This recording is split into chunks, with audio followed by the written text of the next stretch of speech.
gabadhii soo zinaysay rasuulkeena u timid alayhi salaatu wassalaam oo ay tiri dambigaas iga dhacay ilmana waan qaaday tiri rasuul allah ee aniga xadka halay mariyo wal fiirso margaabu nabigu u yeedhay aabaheed maynantaadiiba ha gabadha astur buu ka yidhi astur xaji maalintay dhashana iyadii ilmahayga ii wada keen buu nabigu ku yidhi sallallahu alayhi wasallam askari ma soo qaban cid ma soo sheegin laakiin iimaankeeda keenay iimaankeeda mujtamacay ku dhex nooshahay baa mujtamac diin leh waa mujtamac hagaagsan oo wanaagsan oo aakhiro uu ka hadlaya ku dhex nooshahay mujtamac ilaahay muxuu yidhi leh oo maalin walba loo sheegayo warka samada ayay ku dhex barbaartay ku dhex nooshahay marka waxay ku dhex nooshahay mujtamac iimaankeeda kobcinaya saa darteed meel ay ku dhuumatay ma jirto ilmihii markay dhashay bay nabiga ula timid iyadoo naaska soo siisay yaa rasuulallah waa kan ilmihii aniguna way kan xadka ilaahay in lay mariyana diyaar baan u haytay oo layga jaro cadaabka aakhira ma garaye meel baa u cadiya ka ninka meel u cadahay meel ka madow waxa soo socdo qofka aanan garana waxa jooga ma garto markaa buu nabigu sidaa u eegay alayhi salaam gabadhii wuxuu ku yiri kaxee ilmahaaga la noqo oo maalinta naaska aad ka joojisay kaali buu nabigu yiri sallallahu alayhi wasallam sababta iska socdo lugaynaya bay ilmihii gacanta intee soo qabatay waliba kimisba u soo dhiibtay anjara u soo dhiibtay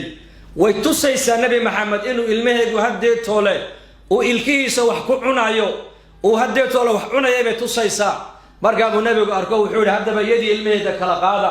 halkaa baa lagu xidhay markaa geed markaasaa dhagax tuur baa lagu dilay gabadhaas salaat aljanaazadeedii markuu nabigu yidhi ha ku tukatid cumar alfaaruuq radiyallahu canhu ayaa yidhi yaa rasuul allah ma gabadha zinaysatay ayaad ku dul tukanaysaa oo ku tukanaysaa ila salaadu waa ducada nabi maxamedna waa mustajaabe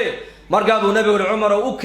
kaadi ha degdegine way toobad keentay buu yidhi way toobad keentay 70 reer madiino ansaara haddii toobadeeda loo qaybiyo way ku filan lahayd buu rasuulku yidhi 70 nin oo reer madiina abu nabigu oo ansaara toobadeeda haddii loo qaybiyo way ku filan lahayd miyaad aragtay buu nabigu yidhi gabadha wali qof lamida nafteedii dhaneed waxay u keentay in ilaahay dartii ku dhan looga jaray u dhimatay mujtamac halkana lagaga beeray ilaahay cabsidiisa halkan ليس الإيمان بالتمني ولا بالتحلي ولكن ما وقر في القلب وصدقه العمل إيمانك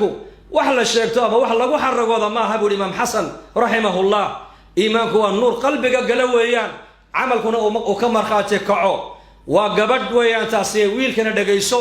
نندل يرى نبينا نويمد عليه الصلاة والسلام وعلي يا رسول الله ذنبي باي قد عيبو لما أنت أنا حدك الله يمريوها اللي يقويو markaa buu nabigu sidaa u eegay war dambigaad gashay muxuu yahay balii sheeg wuxuu xilli waqti dhuhra dahira oo dadku ay kala hurdaan oo magaalada cidba aynan maraynin ayaa gabadhi yar baa iga soo horbaxday buu yidhi wax kale kuma sameeyne waan qabto labada daan baa ka dhunkaday buu yidhi inta baan ku sameeyay wax kale kuma sameeynin ee nabi allah maxaa sameeyay oo dambiga ilaahay igaga dhaafi kara balii sheeg anu aakhira ma kare aakhira waan ka baqaya cadaabka ilaahay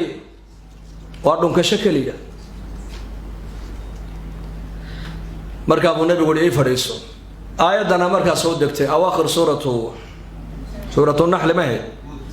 hud wa aqimis salata tarafay an-nahari wa zulafan min al-layli inna al-hasanati yudhibna as-sayyi'at dhalika dhikra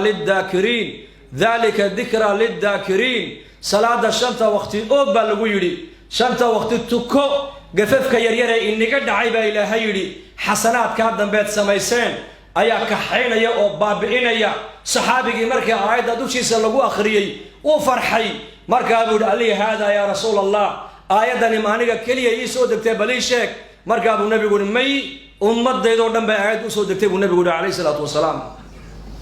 mujtamac hoosta buu nabigu mujtamac ka hagaajiyo hoosta lagu beeray ilaahay cabsidiisii markaasay madaxdoodii noqdeen kuwa cadaalad sameynaya markaasay dhalinyaradoodii noqdeen kuwa ilaahay ka baqaya markaasay haweenkoodii waxay noqdeen kuwa ilaahay ka cabsoonayo xijaaban oo asturan markaasay madaxdoodii noqdeen umana dad amaano la wixii loo dhiibto loogu imanayo markaasa mujtamacii dhana wuxuu noqday mujtamac la yidhi ilaahay baa ku arkaya ku maqlaya magaalada Madiina dawlad wuxuu nabi maxamed ka dhisay askari uunan joogin maxkamad aanan lahayn meel dadka lagu xiro jeelana aan lahayn horumarka bini'aadamku may gaadhin caalamka balshaga haddaan wadanada gaalada reer Yurub haddaan meel walba kaamera lagu rakibin meel walbana ciidan la dhigin dadku sida dhurwaaga isku cunayaan dawlad wuxuu nabi maxamed u dhisay askari booliisana uga dhex shaqaynay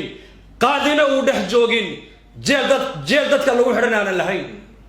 mujtamaca ku nool magaalada Madiinana waxa lagu qiyaasaa 40,000 oo qoys 40,000 oo qoys ka warrama qofkii dambi uu ka dhaco asaga nabiga isku keenayo la nabi allo dambiga ba sameeyay laana waa mujtamac gudaha laga hagaajiyo gudaha mujtamac iimaanka qalbigooda lagu beeray ilaahay hayno dambi dhaaf marka majmacan dhalinyaradu badan tihiin inaan diinta ilaahay u dadaalno insha Allah wada diyaar garooba insha Allah dhahada Soomaalida waxa tira hadal haan ma buuxiyo waa hadli karnaa saacado badan laakiin hadal wax ma bedelayo sida kuwa aan sheegay qaylaayay muhaadarada dhageysanayay ee yiri taageerayaasha adaan hay sheekhow dadku sida han noqonayeen diintu ka noqon sidaas dhageyste waxa ka sii wanaagsan inaad diinta dhageysataa way fiican tahay in diin leynagala hadlaa waa wax wanaagsan weeyaan laakiin waxa kulliga noqonaya dad diintoodana dhageysta diintoodana barta diintoodana ka shaqeeya diintoodana ku dhaqma dadka muslimiinta ah diintu ay ka dhaxayso maxay naga dhaxaysaa diintu waa inay kala qabato muslim xaqiisa iska ilaali xuquuq bal isku leeyahay xuquuq حق إلهي حق بني آدم لبضع بتير بيدين تقول تاجتها حقوق ذا إلهي إلالي صومك صلاة دي أسطرك وحق إلهي حقوق العباد لبضع والد بوجه الرئيس لبضع حق وين دينتي الإسلام هذا ترى هذا حق إلهي وان إلالي حقوق ذا بني آدم كانوا وكتهم مسعون يسوع